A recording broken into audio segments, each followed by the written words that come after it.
Hi, everyone. Welcome to Facebook Live. Today is experiencing intelligent breakthroughs in your performance in life. And we're continuing with my Paragon model, which is the forward performance pyramid, or you can call it the winning mental pyramid, especially for those of you in sports. And we will discuss mindset. As you know, at the top of the pyramid is your intrinsic relationship between your motivation and inspiration. That is what controls your attitude. So we teach the best attitude, and I gave you some tools last week on how to do that. So since your intrinsic motivation between your relationship between your motivation and inspiration controls your attitude, attitude now is out the door. It's not, actually it's out the door. It's not prevalent now because that's already, you already have a positive attitude, right? So now what we talk about is your mindset, which is the next block down. So you had the pyramid, then you had attitude, and now you have mindset underneath. And you saw a picture of my model. And it's a human performance breakthroughs, life breakthroughs, and organizational performance breakthroughs model. So in your mindset, what is mindset? Could you tell me what it is? If I asked you, what does mindset mean? Mindset is what you think or the way you think. Now, this is very, very critical that you understand this. Because what you think has a lot of value. You might be on a team, you might be independent, whatever it may be. If you are going through the whole day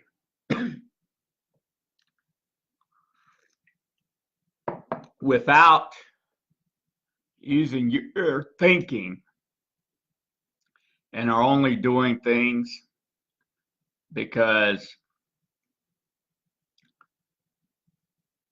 you know how to do that one or two or three or how many ever things, because either you learned it or somebody showed you. And sure, that is thinking. I'm not saying that's not thinking. However, for you to increase your value, right, to forward your value, increase your value, you need to put your thinking around that material. Now, this isn't something you always do. I'll give you several examples at work. You may be doing something, and you may be doing it because, and I've heard the people say this, we've always done it that way. Well, that's fine if you're doing it that way and that's the best and it's working. But if you look at it and you actually think one day and see a better way or a way to improve it, or think about the inefficiency or how to make it more efficient, you find something like that, that's what I mean by what you think is important. It has value. And I hope you're in an organization to where they value your ability to think. Because if they don't, then basically, I think that you're being a robot. And if they could, they'd probably hire a robot to do what you do. And that's exactly what's happening in a lot of jobs, is that robots are being hired because they'll do exactly what needed to be done to get whatever is needed through the pipeline. However, what the robot is not able to do is exactly what I'm telling you to do. And I'm telling you to do this Not all the time, because after you think something, you put a process together, well, you don't need to think about it anymore. It just needs to flow and execute. And you just need to see it be effective and efficient. And I mean, that's what you're there for. However, you're also there, and you should at least periodically, and depending upon what kind of process and what you do, be looking to innovate the process. And the reason is because there's new technologies, new thinking. Maybe you hired someone, maybe the group is looking at something and it's just wearing them out, or it's draining their energy, whatever it may be. So you're always wanting to get a little better, right? I mean, there's no way that we can't innovate. Without innovating, it's just going to be very, very difficult. And so depending upon your position and what you do in your corporate culture or your team culture, there's different opportunities for you to be able to do this. But like I said, I do hope that they value what you think. And when I say really value, what I mean by that is that they really take it into consideration, have a conversation with you or with a group of people, and then make a decision, and not reprimand you or put you in a different category because of what you think. That's not the purpose of a team. That's not the purpose of an organization. Now, we do all have to align eventually once the decision's made and move forward together. That part I understand. But if you're in an organization where what you think is not valued, then I'm not so sure that that's the right organization. Now, the way we think. Now, this is an important one also, because the way you think is essential for you to understand that most of the time, the reason that somebody is more skilled than you in a specific area, more competent than you, or more advanced than you, is simply because they learned it or were taught it by someone who was proficient at doing so, and they applied the learning. It's not because you don't have that ability. Now, of course, if you're taught and you learn that, then you would have similar skill set. You might not be as advanced, and you may be in those situations sometimes. And if you are, what you need to do is understand that there's a reason for that person grasping that content or material well or better and applying it better. And that could be a myriad of reasons. So it's not just because of what you both have been sitting and learning or doing, whatever it may be. That other person may have had an experience in the past where he or she had some tools that they can apply to what it is that's being learned, and therefore they don't have a block or a disconnect, or not even a block or disconnect, but they just have a better avenue, a better freeway, better neuron circuits, etc., that can ascertain what is being taught and learned and apply that learning.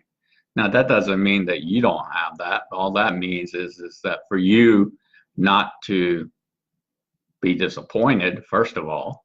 Secondly, for you to find what it is in your experience or in your thinking that can help you to learn that material, right? It's not a competition or a comparison with the other person. However, you might notice, well, how are they getting this so quickly and easily? And that's usually why they have some other background, experience or information that they're applying and adapting, or applying or adapting or modifying, so that this whatever is being learned, it's being learned a little easier.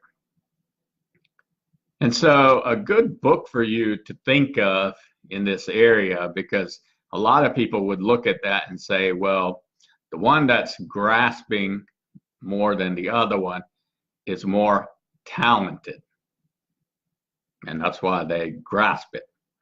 Well, that's necessarily not true either. It may look like that, and sometimes it is, but again, I gave you the reasons why. However, in Dr. Dweck's book, Mindset, she talks about going from a fixed mindset. So a fixed mindset would be you looking and observing someone do that, or you being on the other side, being much better than someone else, and thinking, wow, I'm just talented in this area. I can tell you, regardless of which situation you are in, that there's more, that you can actually take that talent and you can work on it. And if you work on it with the right tools, the right learning, teachings, videos like this, that you can go into a growth mindset. And basically a growth mindset is infinite capacity. There's a study or research that's done that says that the person uses about 10% of his brain's or her brain's ability. So that means 90% is not used. 90%. Now, in my work, what I posit is that you have an infinite amount of capacity in your brain, in your mind. And so the math is not just 90% better, but you have infinite capacity. And that's what the growth mindset is. And that's something that you should reference or take a look at, because you might be able to identify yourself in that book. Because in that book, when I read it years ago, in some areas, I definitely was in a growth mindset. And in some areas, I was in a fixed mindset.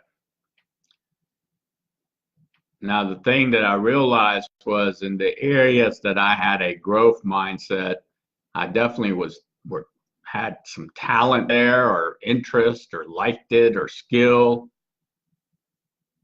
However, there was so much more I could do. I can't just stop when I get resistance and think, well, I don't have talent enough to go forward. Yes, I do. If I apply the right tools, the right learning, the right concepts, I can make a breakthrough, right?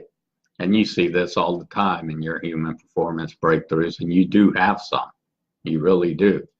In your life breakthroughs, and if you're at an organization, your organizational performance breakthroughs. And so that'd be a good exercise for you to do, is to reflect on some times when you thought like that. And then also in reading the book, there was time when I thought, no, I have a fixed mindset in this area. It doesn't really interest me or appeal to me right now. I don't really excited about it, or maybe even sort of not like it, just because I don't see the what I can do with it currently. And I can say this: I never dreamed I'd be doing what I'm doing today. Now I do dream of doing this and doing more, but before I didn't. And all those situations where maybe I had that kind of fixed mindset, well, today I find that a lot of those areas that maybe I did have that type of mindset, I had have no longer have that. And so I do not put myself in silos, being and doing what I do and all the different people and groups I meet and interact with and deliver services, programs, my clients.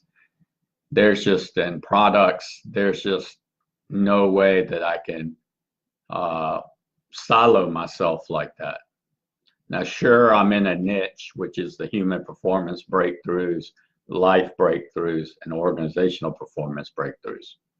However, there's a lot of reading that I do outside of my niche area so that I can better relate to my clients, better relate to the marketplace, better relate to what it is that would really serve and help people. So that's really essential for you. So I'd really like you to do this exercise. I hope you have a meaningful trigger for this evening. I'm back on the soccer field reffing, and I'm adding a new component to my videos called the zone effect. Now, a lot of people know what the zone is, but you'd be surprised how many times I've talked about the zone and people do not know what the zone is. Simply, the zone is when you have a performance, while during your performance, everything looks like it's in slow motion, it feels effortless, and you're achieving something that's just really has like a little bit of wow factor. I mean, it feels easy for you for whatever reason. And so that's what the zone effect is. Now, you can have the zone effect in lots of ways.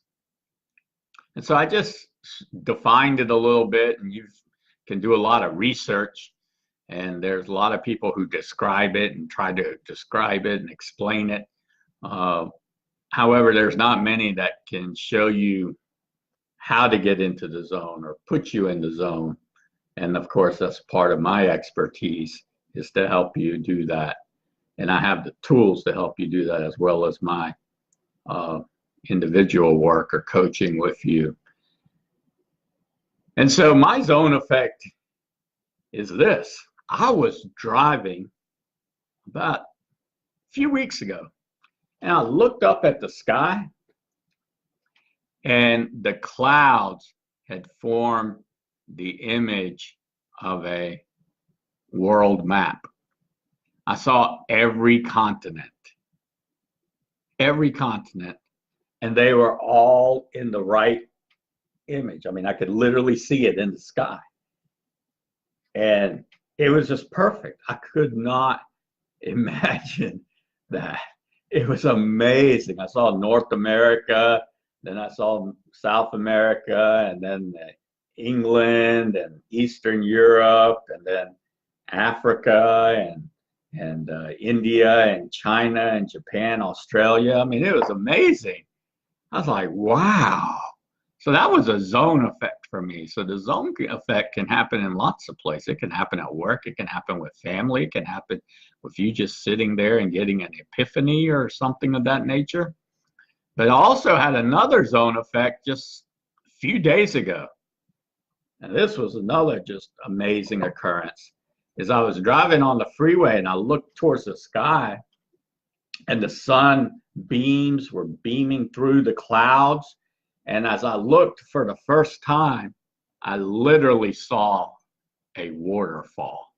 Yes, a waterfall. I could see the water coming down off of the rocks. And of course, the beam of lights was the water. The clouds were the rock. The darker cloud was, and it came down, and then there was like a lagoon type to where the water was coming in.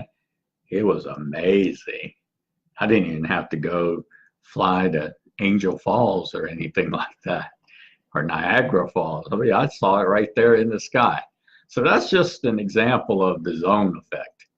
And a lot of times, you know, the zone effect is an unexpected success, but the reason that it's unexpected is because you don't necessarily know it will happen However, I do know that there's something that you've been doing that has enabled it to happen, or that has made it come to fruition, or you can use the word manifested it to happen. That I do know. So that's what I have for you. If something here resonates with you, my number is 864-569-2315, or you can contact me at raj@rajgavrilya.com.